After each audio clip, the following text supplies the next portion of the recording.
चंबल से मलखान सिंह को कल कांग्रेस ने अपनी तरफ खींच लिया है। आपको क्या लगता है उनकी कांग्रेस में सदस्यता के बाद क्या चंबल में फर्क पड़ेगा भाजपा को? मलखान सिंह डाकू डाकू हैं तो डकैत हैं और इसी तरह के अपराधी तंत्र, तो कांग्रेस ने उनको जगह दी, अपराध यदि हम उनकी पूजा करते हैं, खुदाएं करते हैं, तो कांग्रेस का ये देखने का चश्मा जो है वो ठीक नहीं सुधरवाने से। ये मध्य प्रदेश के दो पूर्व मुख्यमंत्री, एक तरफ दिग्विजय सिंह, दूसरी तरफ कमलनाथ, दोनों के जो पुत्र हैं वो भक्ति में लीन हैं। बागेश्वर धाम को लेकर लगातार वो भक्ति कर रहे हैं और उनकी जो है पोस्टें लगातार डाल रहे हैं। कर्महीन व्यक्ति इसी तरह के बिना परिश्रम के जो कोई ऐसे करिश्माई, उससे उनकी सरकार बन जाए। नमस्कार, आप देख रहे हैं द भारत और मैं हूं आपके साथ आमिर। इस वक्त मैं मौजूद हूं मध्य प्रदेश की भाजपा के कार्यालय में, प्रदेश कार्यालय में मैं मौजूद हूं और मेरे साथ मौजूद हैं चित्रकूट के पूर्व विधायक सुरेंद्र सिंह गहरवार साहब। सर, क्या हवा चल रही है विंध्य इलाके में? आप विंध्य से आते हैं। बढ़िया बढ़िया है, भारतीय जनता पार्टी के पक्ष में दिनों दिन बढ़ रही है।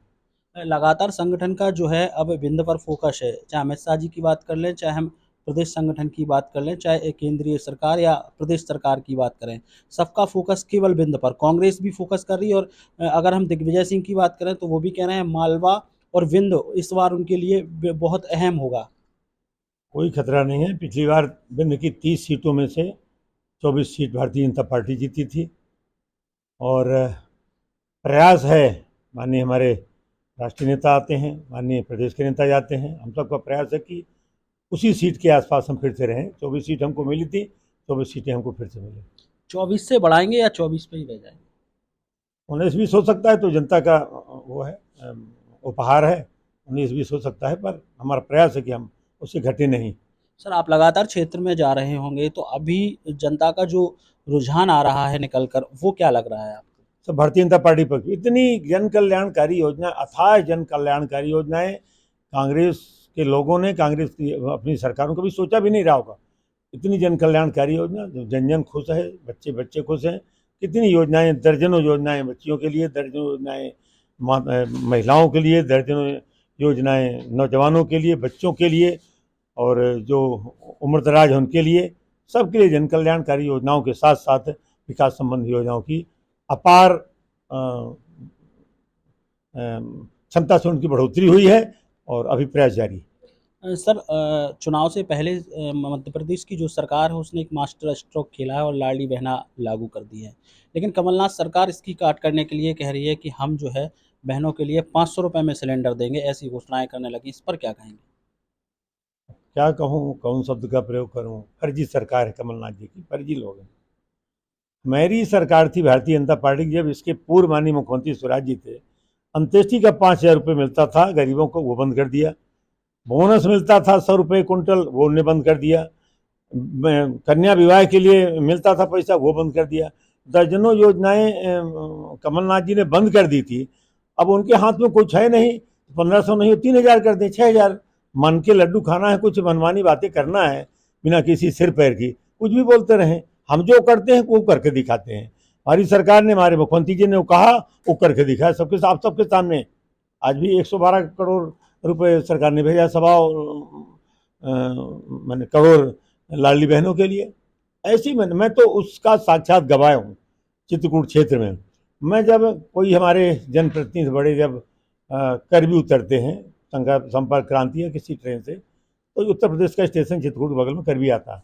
मैं सुबह 5 बजे निकलता हूँ। जब 5 बजे निकलता हूँ तो हजारों महिलाएं, छोटी 14 साल 12 साल की बच्ची से लेकर के 95 साल की महिलाएं लकड़ी का बोझ लेकर जाती हैं।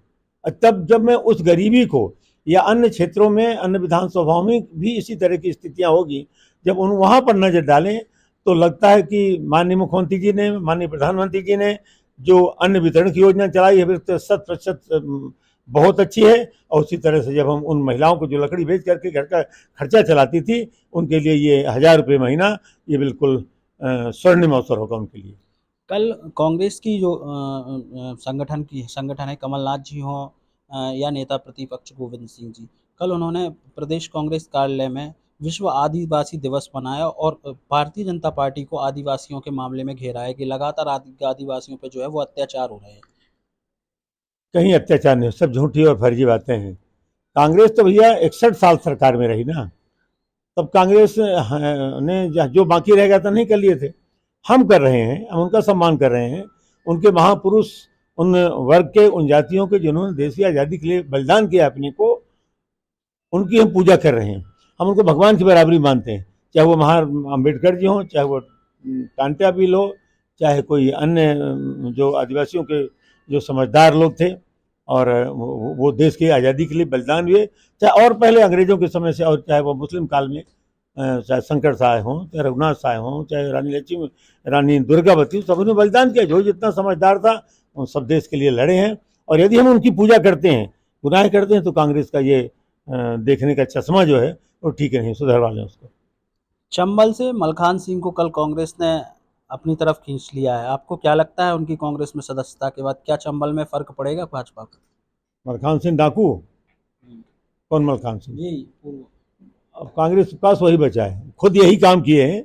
अभी कुछ 15-20 साल में कुछ घटे होंगे, तो जो बचे हैं उनको अपने साथ जोड़ करके अब थोड़ी करिश्मा दिखाना चाहती है। डाकू हैं तो डकैत हैं, और इसी तरह से अपराधी तंत्र, तो कांग्रेस ने उनको जगह दी अपराधियों को समाज के बीच में। अब मैं कितना आपको कितने उदाहरण दूँ? उत्तर प्रदेश में सारे अपराधी पलते थे, वो तो अपराधियों का जखीरा लगा था। हमारे मुख्यमंत्री वहाँ योगी आदित्यनाथ जी एक एक डकैत को उनके पूरे इतिहास निकलवा के, और सदन के अंदर उन्होंने कहा था इनको मिट्टी में मिला दूंगा अपराधियों को। तो वही काम कर रहे हैं माननीय मुख्यमंत्री हमारे स्वराज जी हैं। एक भी कोई अपराधियों को कोई जगह नहीं समाज के लिए। समाज के जो बच्चे हों, चाहे जन नौजवान हो, आगे बढ़ें, देश मजबूत हो, प्रदेश मजबूत हो, इसके लिए काम कर रहे हैं।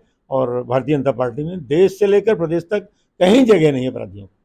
बिंद के अलावा आप मध्य प्रदेश में भी लगातार काम कर रहे हैं संगठन के लिए। आपको मध्य प्रदेश में इस बार क्या स्थिति करेगी कांग्रेस, क्योंकि कांग्रेस ये दावा कर रही है कि कांग्रेस इस बार मध्य प्रदेश में 150 सीटें लाने वाली है। कांग्रेस पहले अपने नेताओं को तो इकट्ठा कर लें। कहाँ नेता बता दिए? दिग्विजय सिंह जी हैं 79-80 साल के, कमलनाथ जी हैं 79-80 साल के, राहुल भैया हैं वो भी हैं 68 साल के हो गए। अब आगे ये पटवारी जी वगैरह और कुछ ऐसे 2-4 नेता दिग्विजय सिंह के बेटे हैं, ये 2-4 लड़के छोड़ के मतदान से नेतृत्व ही नहीं बचा, जनप्रतिनिधि ही नहीं बचे। अब वो अपनी उम्र से उम्र दराज होकर भी अभी राजनीति में काम कर रहे हैं। जो नीचे की पौधे उनको उठने नहीं देते, भारतीय जनता पार्टी कहाँ से हराएंगे? उनके पास कोई बचे ही नहीं, कुछ है ही नहीं है।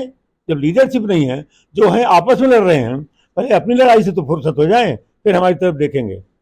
पहले अपने संगठित कर लें। हम पहले से संगठित हैं, पूरा देश मोदी जी के नेतृत्व में और माननीय स्वराज जी के नेतृत्व में पूरा देश एकत्रित है।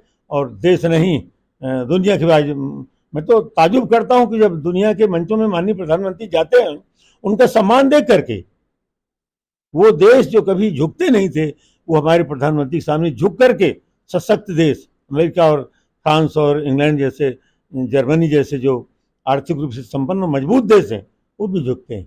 पूरा देश से आज गौरवान्वित है और सम्मानित है। भारत का नाम दुनिया में रोशन हो रहा है, जिस गति से भारत बढ़ रहा है। चाइना के सामने चुनौतियां हैं, जो प्रधानमंत्री ने जो आत्मनिर्भर भारत का जो नारा दिया है, निश्चित रूप से कारगर होगा, और हम भी एक दिन चाइना के बराबरी में पहुंचेंगे। आपने दिग्विजय सिंह के पुत्र जयवर्धन की बात की है, तो मैं एक सवाल और आपसे करना चाहता हूँ। अभी लगातार ये हम देख रहे हैं कि मध्य प्रदेश के 2 पूर्व मुख्यमंत्री, एक तरफ दिग्विजय सिंह, दूसरी तरफ कमलनाथ, दोनों के जो पुत्र हैं वो भक्ति में लीन हैं। बागेश्वर धाम को लेकर लगातार वो भक्ति कर रहे हैं और उनकी जो है पोस्टें लगातार डाल रहे हैं। दोनों ही पूर्व मंत्री जो मुख्यमंत्री हैं उनके पुत्र। कर्महीन व्यक्ति इसी तरह के जो बिना परिश्रम के जो कोई ऐसे करिश्माई आधार मिल जाए, उससे उनकी सरकार बन जाए, इसीलिए वो उस करिश्मे की लालच में और जा रहे हैं कि शायद इनको कुछ करिश्मा कर दें तो कांग्रेस सरकार बन जाए। परिश्रम से इस दुनिया में रामधारी सिंह दिनकर की ये पंक्तियां हैं कि संघर्ष क्षेत्र है विश्व यहाँ, संघर्ष क्षेत्र है विश्व यहाँ, सिसकी भरना पागलपन है, चुपचाप गरल पी जाना, फिर मुस्का देना ही जीवन है। हमारी सरकार इस पर अमल कर रही है। हम आज छोटे छोटे देश, पाकिस्तान छोटा देश जिसकी हमने चर्चा ही करना बंद कर दिया, पाकिस्तान भी अपने से इतना कमजोर मानता है हमसे। भारतीय सैनिकों के सिर काट ले जाता था। कांग्रेस केवल संतुष्टिकरण की राजनीति करके और उसका कभी बदला नहीं ले सकी, कभी स्वाभिमान नहीं जगा कांग्रेस का। ये देश की किसी जाति, धर्म और मजहब की बात नहीं है, ये राष्ट्र की बात है। राष्ट्र सर्वोपरि, जितने इस देश के हमारे प्रधानमंत्री कहते हैं सवा 100 करोड़ का देश है, मैं सबकी चिंता करता हूँ।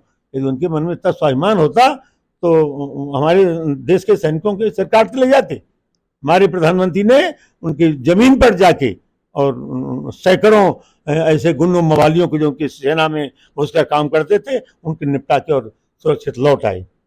आज देश नहीं, आज 370 धारा खत्म करके कश्मीर को अपने मिलाया। अभी कई ऐसे कानून बने हैं, बनने जा रहे हैं, तो देश को एक सूत्र में बांधने का काम करने के यदि वो कामयाब होते हैं, देश इससे और मजबूत होगा और सभी जाति धर्मों के लोग आज देश को तरक्की देने की श्रृंखला में लगे हैं। देश दुनिया में आगे बढ़े तब भारत का नाम होगा। चाहे भारत में जिस जाति मजहब के लोग रहते हो सब संपन्न होंगे तो सबको खुशी होगी, सबका सुख होगा। आज हमारे यहाँ जिन जातियों के लोग रहते हैं, पाकिस्तान संपन्न होगा तो हमको संपन्नता नहीं देगा। वो गरीब है आज तो हमको गरीबी, हम उसके बंटाई नहीं जाएंगे। आज पीओके में जो भारत का हिस्सा है, पाक अधिकृत कश्मीर, वहां रहने वाले लोग आज भारत में मिलना चाहते हैं। बलूचिस्तान में भारत के साथ पहले भी कहा था, नेहरू जी कमजोर थे, वो चाहता था बलूचिस्तान कि हम भारत के साथ में रहें, लेकिन उसको साथ में नहीं लिया। आज वो चाहता है कि हम भारत के साथ मिल दें। हमारा नेतृत्व तो भारत करे, लेकिन वहां मार मार के, क्योंकि सारा जो मिनरल्स है वो बलूचिस्तान में। चाइना आज कभी वो जो 1962 का सपना देखा होगा, तो 1962 का भारत है। एक घटना घटी, मैं प्रधानमंत्री जी को बहुत बहुत बधाई और धन्यवाद देना चाहता हूं कि जहां कभी चाइना ने सोचा ना होगा, बॉर्डर में जहां वो रोड बना रहा था, बॉर्डर में रेलवे लाइन ले जा रहा है, प्रयास कर रहा था टनल बना के, बॉर्डर में हवाई अड्डे बना रहा था। आज पूरी 1000 किलोमीटर की सीमा में आज 40 से ज्यादा टनल बन रहे हैं, रोडें बन रही हैं, हवाई अड्डे बन रहे हैं। और चाइना ने कभी सोचा ना होगा, वो तो वो बदर धमकी देने के लिए एक छोटी घटना किया। आज हम चाइना से लड़ने के लिए, अपनी सीमा सुरक्षित करने के लिए, हमारी सरकार, हमारी पार्टी किसी अनैतिक रूप से किसी देश पर हमला नहीं करना चाहती। लेकिन कोई देश यदि इस काम के लिए अपने को यदि इस गफलत में है, तो हमारी प्रधानमंत्री जी इसके लिए पूरी तरह सक्षम है, दुनिया हमारे साथ में। अंतिम सवाल है, मध्य प्रदेश में भारतीय जनता पार्टी को कितनी सीटें मिलेंगी? हम भरपूर बहुमत में आएंगे और हमारा नारा है कि हम अब की बार 200 पार, 200 पार नहीं भी जा सकते, हम 150 सीटें से कम नहीं आएंगे, भारी बहुमत के साथ आएंगे। पूरे प्रदेश में एक एक योजना, जन कल्याणकारी योजना जो व्यक्ति के मन को परिवर्तित करती है, वो बूढ़ी महिलाएं जिनको मैंने अभी उल्लेख किया कि हजारों की संख्या में लकड़ी के गट्टे लेकर जाती थी, 20-20, 15-15, 20-20 किलोमीटर जंगल से निकाल के चित्रकूट तक पैदल चलते लकड़ी बेचने के लिए। आज यदि 1000 रुपये उनको मिलेगा तो उनको अच्छा क्या नहीं लगे कि जंगल, हमारे जंगल भी बचेंगे, और जो लकड़ी बेच के कुछ घरेलू खर्चे के लिए जो पैसा जोड़ती थी, आज 1,000 रुपये मिल तो रहा। बहुत बहुत धन्यवाद देता हूँ मुख्यमंत्री जी को। ऐसी अन्याय ने वो बहुत मैं अब किनकी चर्चा करूं, पढ़ने वाली बच्चियां, माननीय मुख्यमंत्री शिवराज जी चौहान के पहले आप बच्चियों की जो पढ़ने की वो थी संख्या, उसका आंकलन कर लें और आज का आंकलन कर लें। आज़ादी से लेकर और 2003 तक जितनी बच्चियां स्कूलों में नहीं रहती थी, आज 5 गुना ज्यादा बच्चियां रहती है। मैं तो उनको मानता हूं, मध्य प्रदेश नहीं पूरे देश और पूरी दुनिया ने उनके इस जो उन्होंने योजना बनाकर और दुनिया को दिखाने का, देश को दिखाने का काम किया। आज कभी मैं सोचता हूं, कई भाषणों में कहता भी हूं, जवाहरलाल नेहरू जी बड़े विद्वान प्रधानमंत्री थे, लेकिन उन्होंने क्यों नहीं सोचा कि देश की आधी आबादी बच्चियों की है और बच्चियों की बुद्धि कहीं बच्चों से कम नहीं होती। यदि इनको उस समय से यदि इनकी पढ़ाई, इनका बराबर का दर्जा दिया गया होता तो मुझे लगता है जितने बच्चे प्रतिभाशाली हैं उतने बच्चियां भी प्रतिभाशाली होती। आज विज्ञान के क्षेत्र में, IAS IPS और UPSC के क्षेत्र में, राज प्रशासनिक सेवा के क्षेत्र में, कला संकाय और कानून के क्षेत्र में जिस गति से बच्चियां आगे बढ़ रही हैं, फौज में जाने लगी, मैं तो ताजुब करता हूं कि यदि ये योजना स्वराज जी जैसा कोई होशियार समझदार व्यक्ति यदि उस समय होता जब जवाहरलाल नेहरू जी थे, तो यदि इस तरीके से बच्चियों को महत्व दिया गया होता तो आज हमारे देश की ये जो इतनी आबादी बढ़ गई ये न बढ़ी होती। जितनी आबादी बढ़ी होती वो सब पढ़ी लिखी होती और हम दुनिया से कहीं आगे होते, क्योंकि माँ से ही तो जितनी होशियार, हर बच्चे की पहले स्कूल उसकी माँ होती है और इसके 5 साल के बाद वो स्कूल जाता है। जिस बच्चे की माँ इतनी पढ़ी लिखी होगी, आने वाली पीढ़ी निश्चित रूप से उसकी पढ़ी हुई। आज जितना लाडली लक्ष्मी चलाकर बच्चों को पढ़ाने के लिए जो उन्होंने तरह तरह के नए नवाचार करके प्रयास शुरू किए हैं, बच्चियाँ बहुत आगे हैं। अब खुद सोचिए कि उनसे आने वाली पीढ़ी कैसी होगी, क्या देश उनसे तरक्की नहीं करेगा। बहुत बहुत बधाई देता हूँ माननीय मुख्यमंत्री जी को, बच्चियों की जो ग्रास रूट लेवल पर काम करके उनको उठा के लाडली लक्ष्मी जैसे योजना चला करके आज 45.5 लाख बच्चियाँ उससे आगे चल के साल 2 साल 3 साल बाद उस योजना से लाभान्वित होगी। माननीय प्रधानमंत्री जी भी उस योजना का आदर करके और पूरे देश में लागू किए हैं। माननीय प्रधानमंत्री जी और माननीय मुख्यमंत्री जी को इन तमाम सारी जन कल्याणकारी हृदय स्पर्शी योजना चला के जो उन्होंने लोकतंत्र में जन कल्याण का काम किया है और गरीबों को, जिसको माननीय दीनदयाल जी ने अंत्योदय का नाम दिया था, वहाँ से जो काम करके और पूरे देश को उठाने का काम किया है। बहुत बहुत बधाई और धन्यवाद उनको। बहुत बहुत धन्यवाद। तो ये थे हमारे साथ चित्रकूट के पूर्व विधायक सुरेंद्र सिंह गहरवार साहब, जिनसे हमने चर्चा की, तमाम सवाल किए, उन सवालों के उन्होंने जवाब दिए और उन्होंने ये दावा किया है कि मध्य प्रदेश में एक बार फिर भारतीय जनता पार्टी की सरकार पूर्ण बहुमत से बनने वाली है। कैमरा पर्सन उवैस के साथ मैं आमिर खान, द भारत, भोपाल।